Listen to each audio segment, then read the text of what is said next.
We all want someone to love. There you are. We did have instant chemistry. It's awesome. But you've never seen love like this before. Age playing makes us stronger as a couple. Provocative. Daly and I have always been polyamorous, vampires. Eye-opening. To see Monica getting bigger just makes me feel proud. Outrageous. I'm wired towards older women. Proving there's always someone for everyone. This is the woman of my dreams. Hi. Or something. Love you, Vanilla. So sexy. This is Extreme Love Stories. On this episode, extreme love means big love. Or big discoveries, like this woman who married her best friend only to find out he wants to be Virginia's best drag queen. I was like, do we need to discuss something? Maybe you need to figure out your sexuality. And later, It's a hot dog in the middle of a bun. Two big buns. what happens when one man's desire to supersize his relationship comes to a breaking point. But first, meet the woman who uses her biggest assets to get what she wants. Hi, welcome to my house. Come in. Nina lives a life of luxury in one of Florida's most exclusive zip codes. This is my outdoor pool area. But Nina didn't pay for her house through modeling or a typical business venture. I want to purchase a couple more homes for investment purposes. And she's not rich from flipping houses. I'm addicted to shopping for my boobs. So I love these. I love to dress up in corsets and bustiers. I have my gifts, my Louis Vuitton luggage set, and my Chanel bag, my Louis. And I think my favorite would be this one. Yes, it's another Louis. It's just so cute, you know. Cutesy tootsy stuff from my daddy, because he loves it when I dress up. He calls me his little Barbie doll. I love to push those girls up in the air to salute my daddy. When Nina says daddy, she isn't talking about her father. I've made well over $1 million in sugaring alone.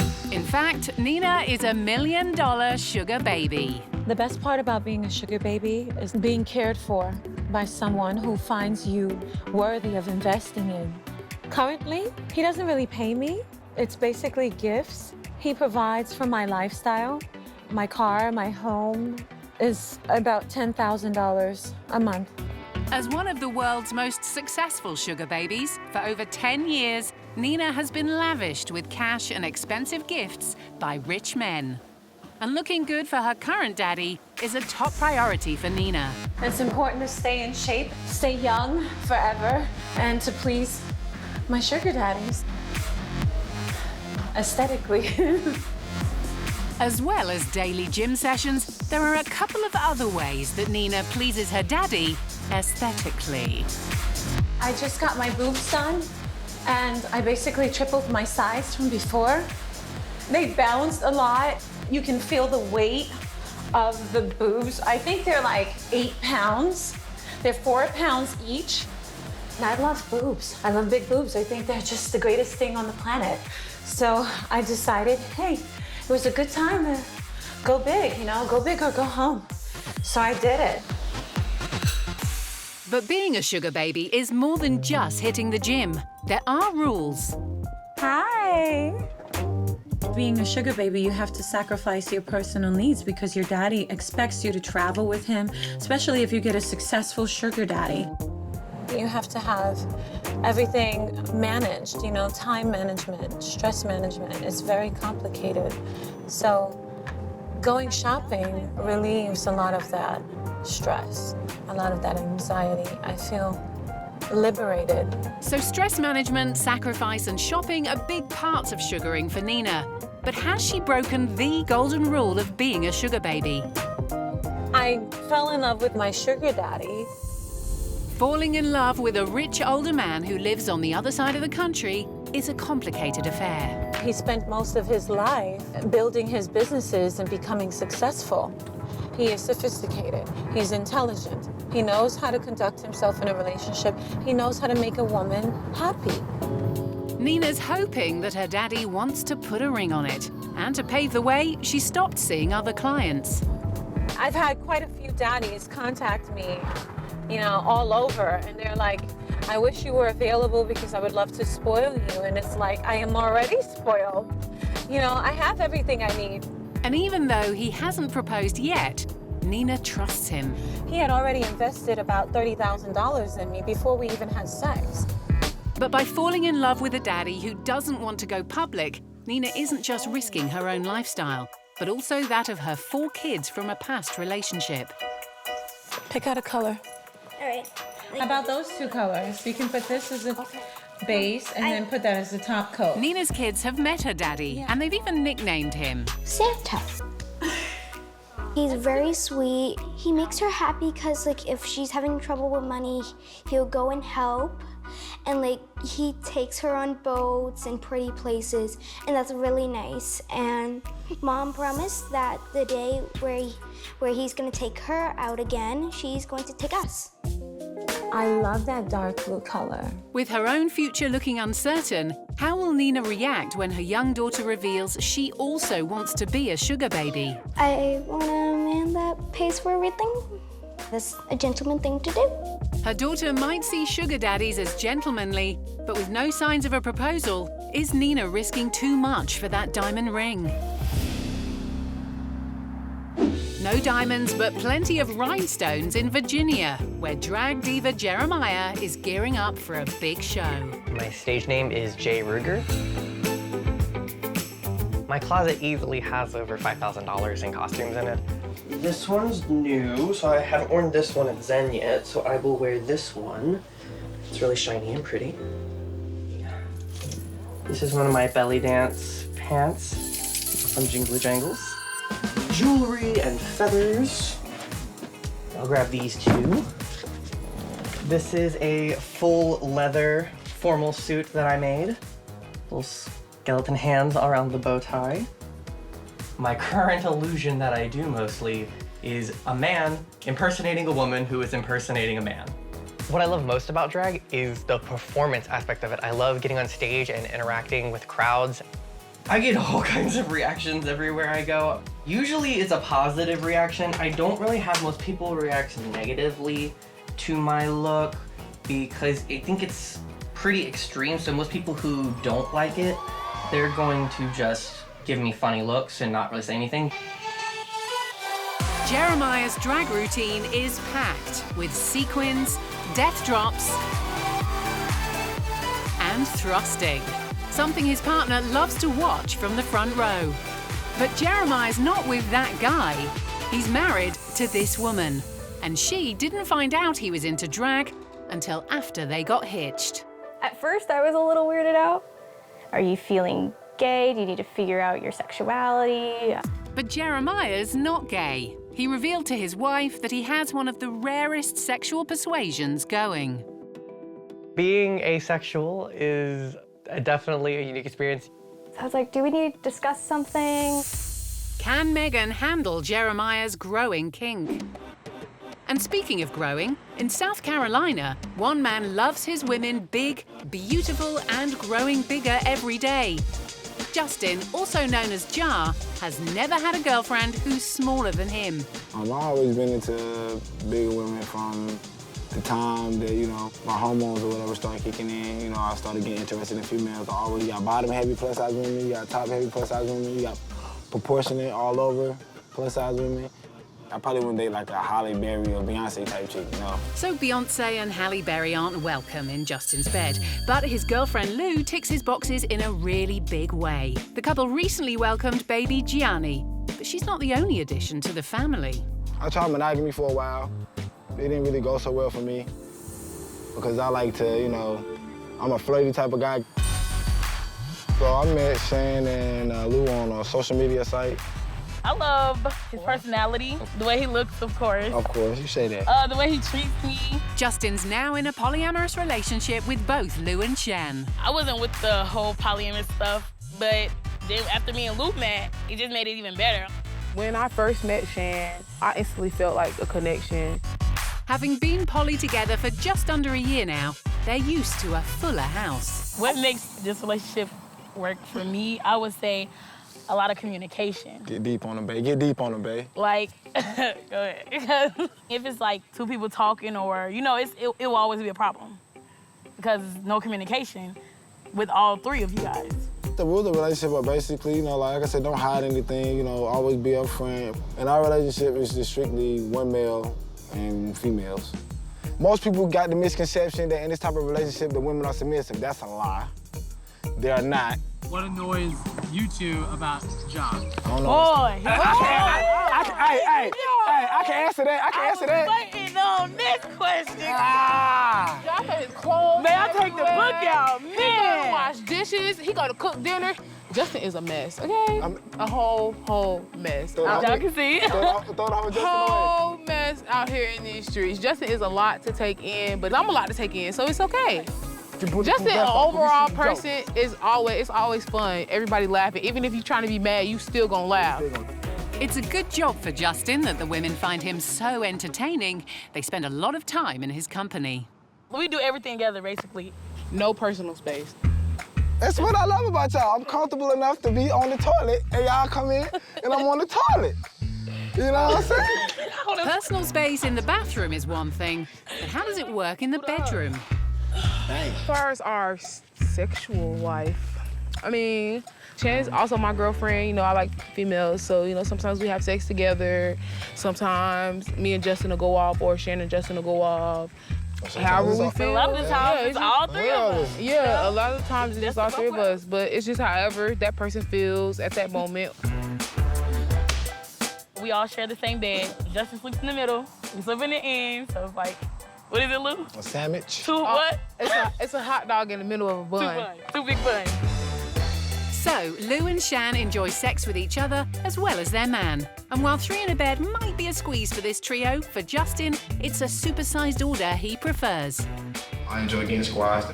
Squashing is like face sitting or, you know, like, you know, sitting on my body and putting their weight on my body. Like squashing, like when you sit on somebody. Justin gets off on being sat on.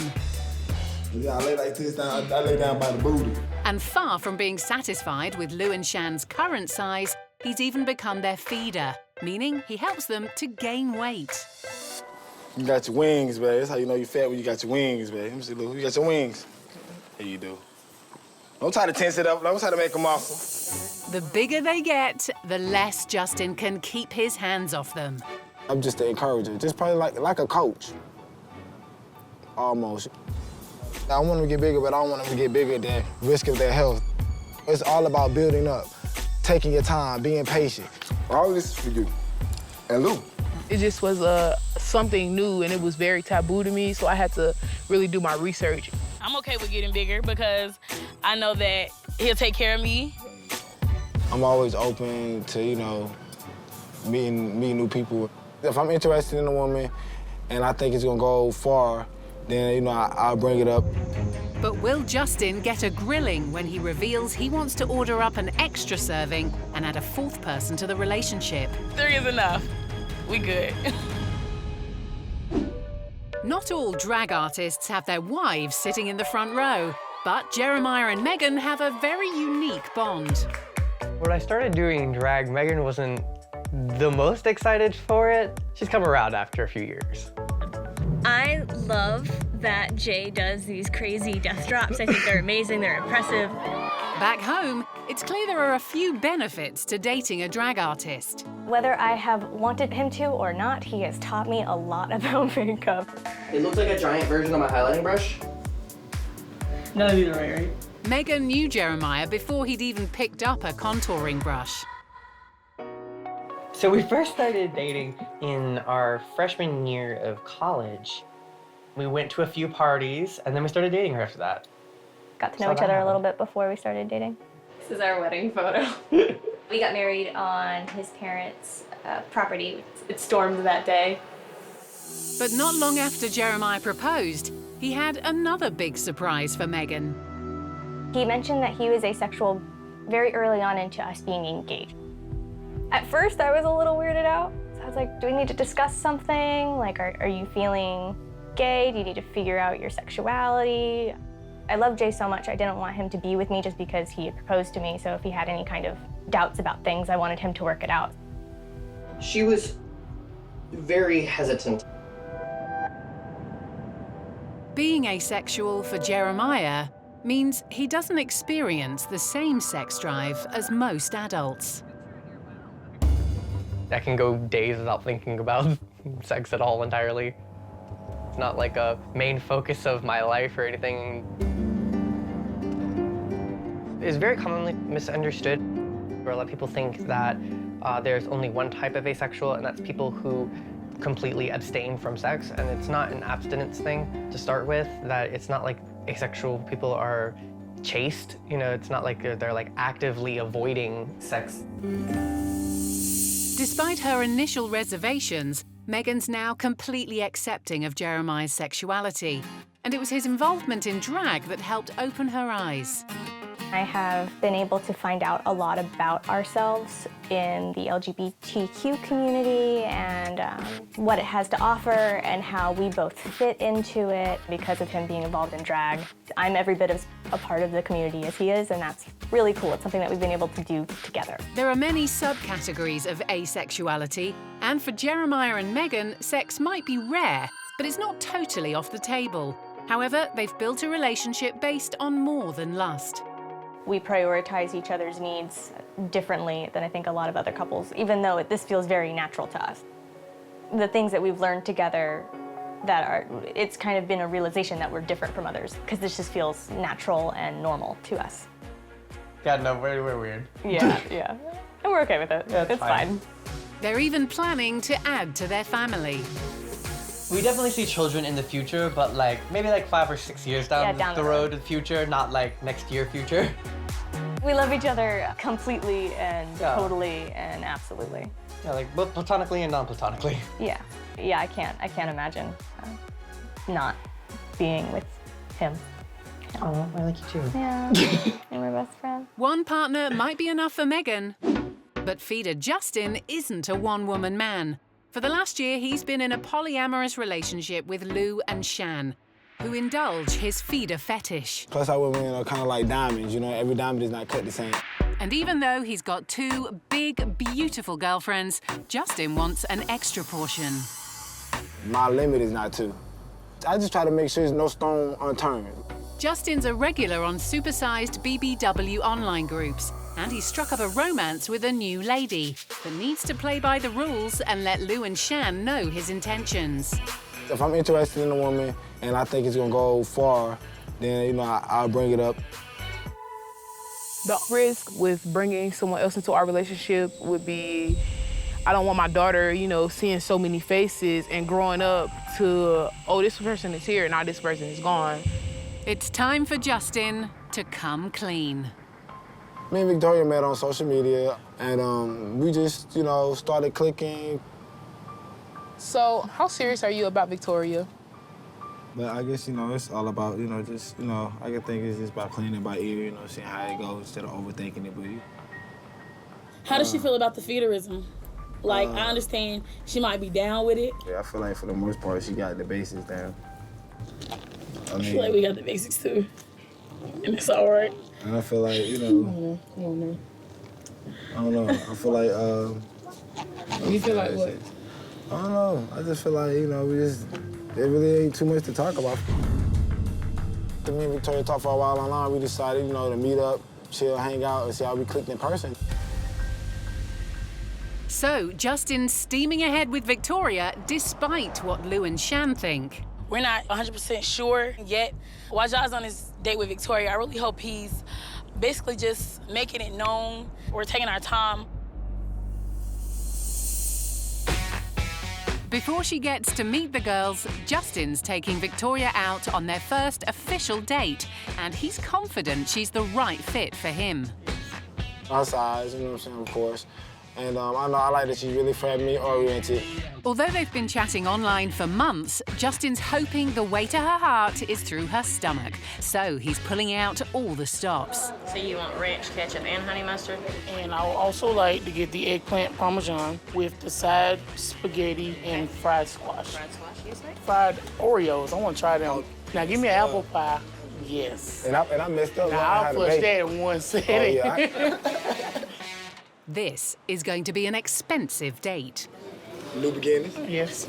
Victoria's barely had time to finish her entrees before Justin's jumping in with both feet. How do you feel about moving in, like, later on down the line or sometime soon? Moving in after one date? What will Lou and Shan say? Standing at a record-breaking 6'9", Elisani thought that finding someone to love would be a tall order. Until 5'4" Francinaldo swept her off her feet 18 months ago. O que me atraiu nele mesmo foi o jeito dele.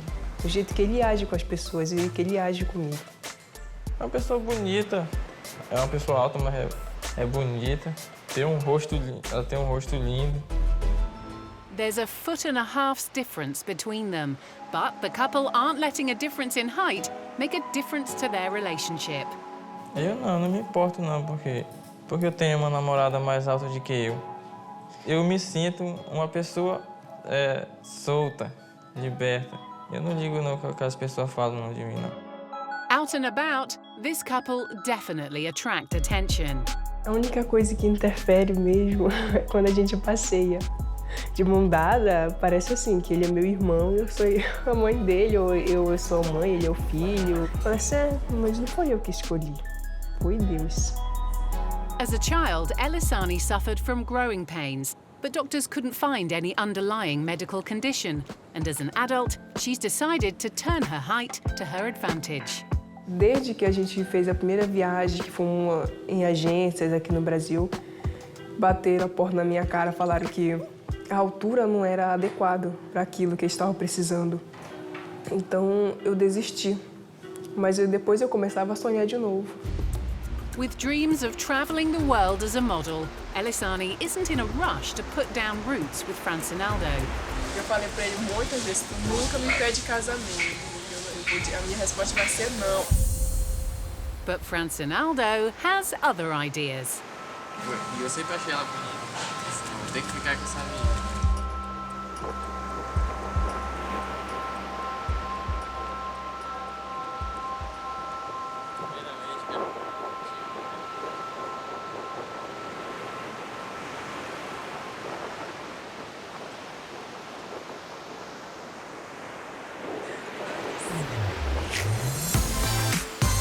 Luckily for Francinaldo, seeing her man get down on one knee gave Elisani a change of heart. Tava toda nervosa na hora que eu vi ele lá. Nossa, você vê como fiquei.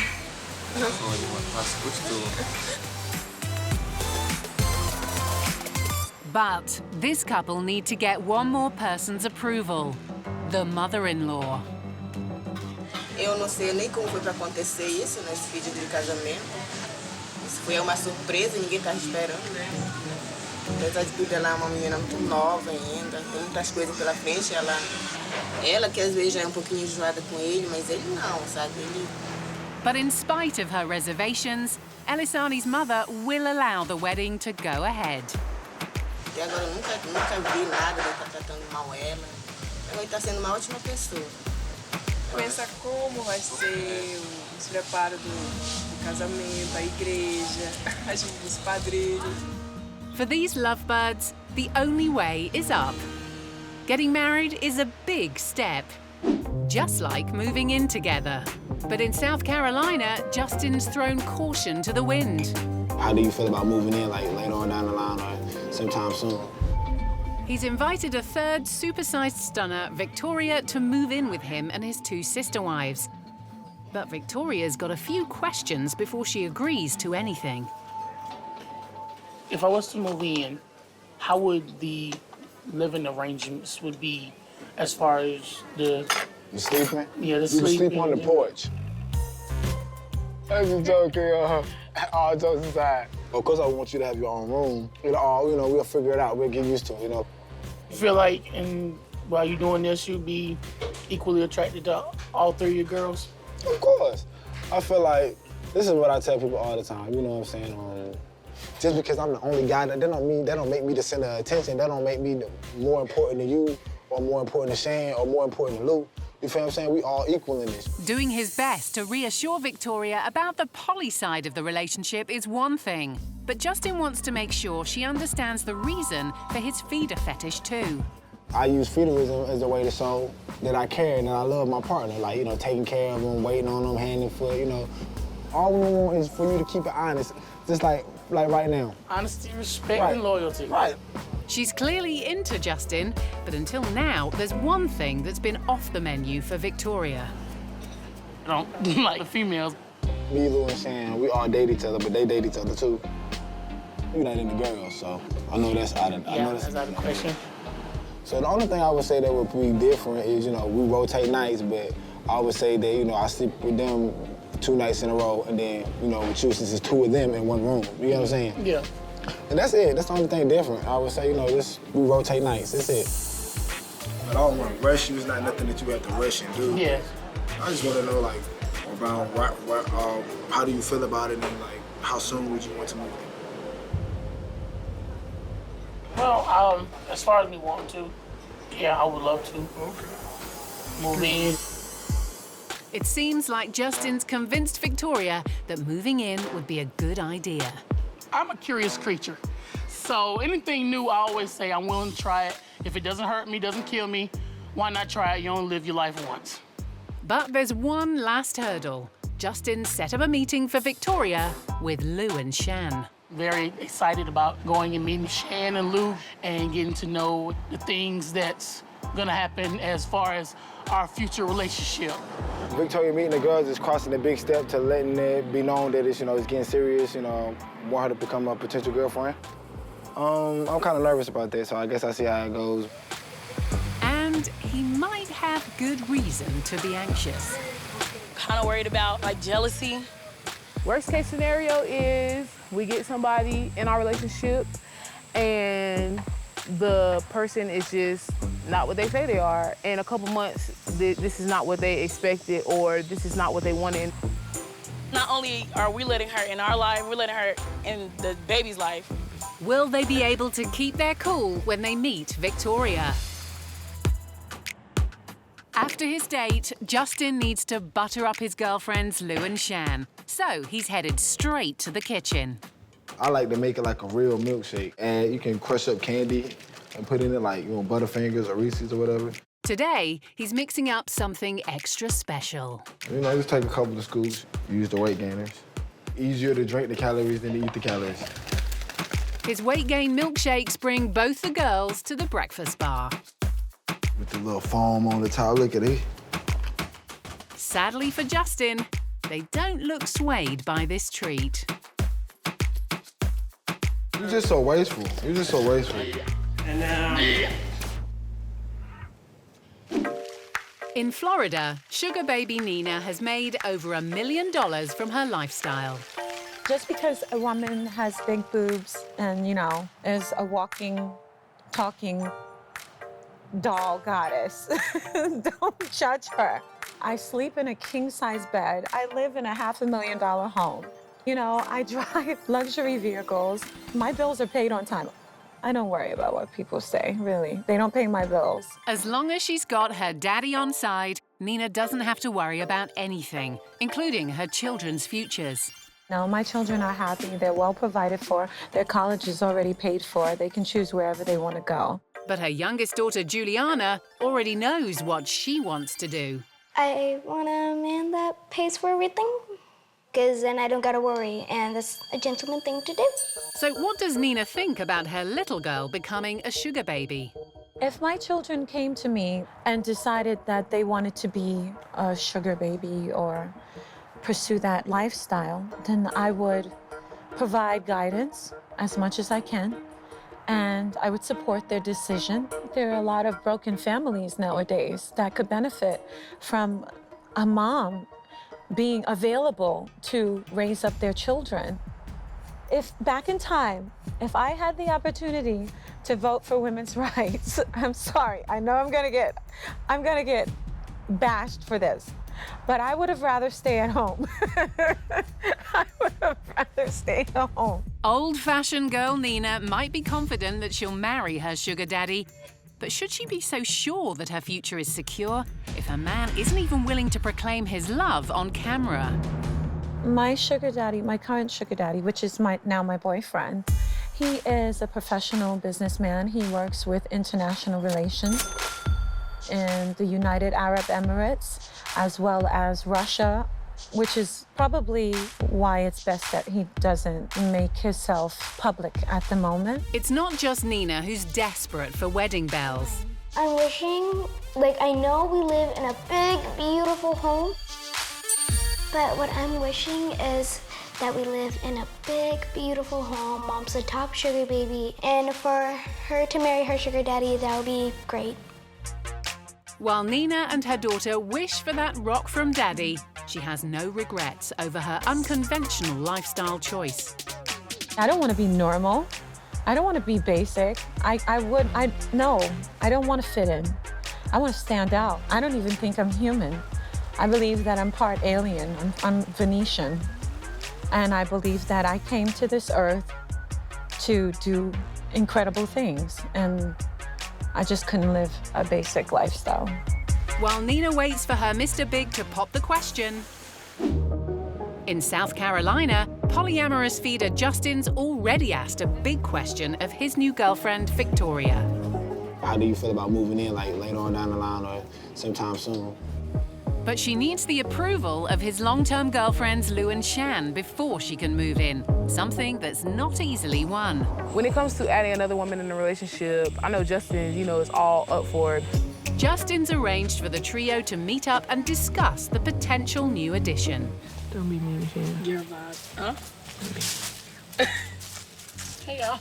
Hey. Shan and Lou don't waste any time making sure Victoria knows she's not got a place at their table yet. So, being that, you're trying to join the family now, Justin is like, oh, well, I want to join somebody else. How do you feel about that? That's wrong with me. I ain't got no problem with that, He said his limit is 4. My limit is 3, to be honest. I mean, I would look at it like 3, but if he really prefer 4, it's still gonna be up to him. With baby Gianni to think about, can Victoria convince the girls that she's in it for the long haul? What is your long-term goals as far as being added in this relationship? Where do you see it going? If I want to be with somebody, I plan on, if something happens, it's because of them. It really pushed me away. So what y'all think about me? Don't lie. To be honest, I don't like you.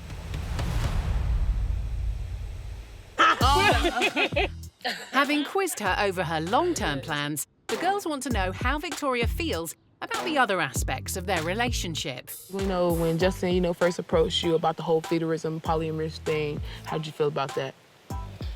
That was very questionable. I respected that he told me up front about it. At first, when I found out what it was, I was like, nah. And then I was like, well, I'll try it. It's something, he gonna kill me, and I definitely ain't gonna let it kill me. Then you went straight to death. Yeah, because, hey. Well, how did y'all feel about when he came and approached y'all about it? It took me some time with the feederism thing, but this is a fetish, and just like everybody have their own fetishes, this is a different fetish. How is feederism different from being peed on? I just had to give it some thought and not knock it before I tried it. He don't, force He don't sit there and be you better eat these 10 burgers right now, or no. People think, that's a lot of people's problem with feederism. They think that the feeder is always forcing. That's how when I was first heard about feederism and how people portrayed it on the website, degrading them and stuff, and I'm like, no. Baby, he loved every role, okay? Every role. That's even better. Because I got a lot. As things start to thaw, there's just enough time for some girl talk about the man in their lives. The big question is, how's Justin like living with him? A mess. A mess. Hopefully you like washing dishes because Justin used every spoon when he cooked. Oh wow, you one of those people. Yeah. just come with your whole armor on, cause it's gonna be days you're gonna go in the room, you're gonna be like, oh my God, why am I dealing with this man? Yeah, but then he gonna come in there with the goofy looking face and being stupid, and you're gonna be like, this is why. Fall in love all over again. He might have his flaws, but Lou and Shan only have eyes for one guy. And you know, Justin is the only man in the relationship, no more men. I mean, you can have friends, but you know. Yeah, as far as relationship. Yeah, he said he can't have balls touching balls. Justin might not like the idea of another man in the relationship, but Victoria isn't exactly keen on the idea of sleeping with a woman. Are you gay? So you don't like women at all? Yeah, as far as sexuality, no. Will her refusal to hop into bed with Lou and Shan spell disaster for Victoria?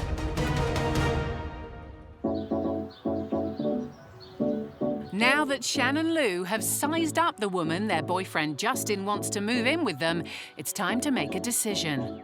Victoria is certainly keen on their man. I saw this tall, slim, dark piece of chocolate that I would just love to get my hands on. I would love to keep that in my future forever. I love his physique. But she's not up for anything more than friendship with the girls. As far as Shan and Lou, by them being together and in a relationship, me, myself, no, I'm not attracted to females. Victoria's sexual preference is one issue for bisexuals Lou and Shan. It's already a hard time sleeping in the bed with us three. And she's not gay. But they also have practical worries that there's not enough room for a third woman. And they might have a point.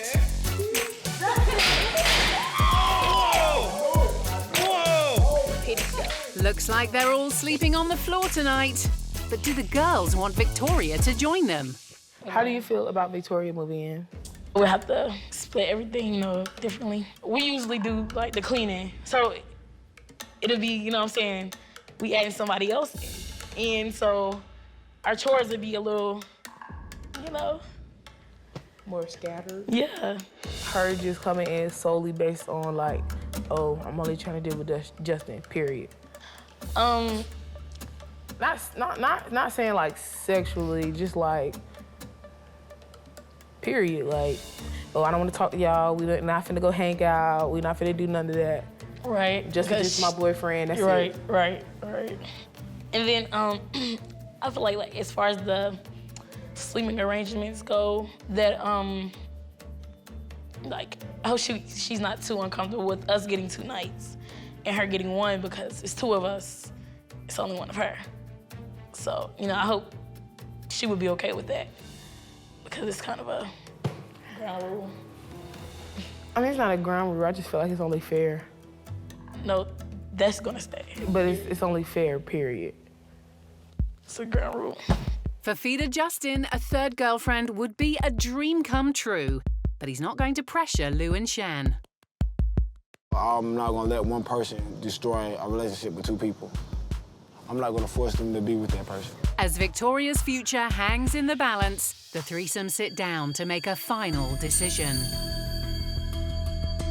How did y'all feel, you know, first initial meeting and, you know, hanging out and, you know, talking to her, getting to know her? Did y'all feel like, you know, the questions that y'all asked her, did you feel like that, you know, she responded genuinely, or did you feel like it was just what y'all wanted to hear?